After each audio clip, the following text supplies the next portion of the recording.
هو الذي أرسل رسوله بالهدى ودين الحق ليظهره على الدين كله وكفى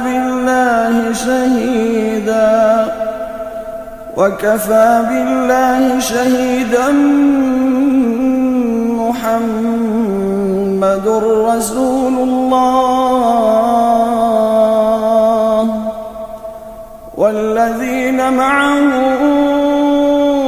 أشداء على الكفار رحماء بينهم تراهم ركعا سجدا يبتغون فضلا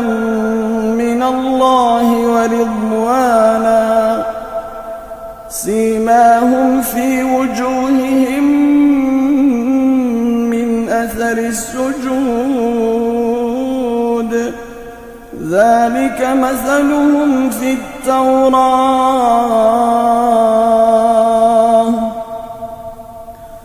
ومثلهم في الإنجيل كزرع أخرج شطأه فآزره فاستغلظ فاستوى على سوقه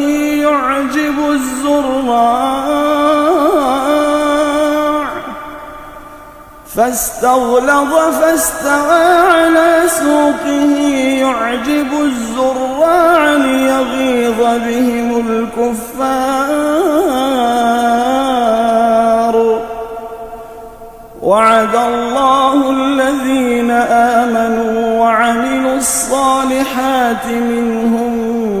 مغفرة وأجرا عظيما.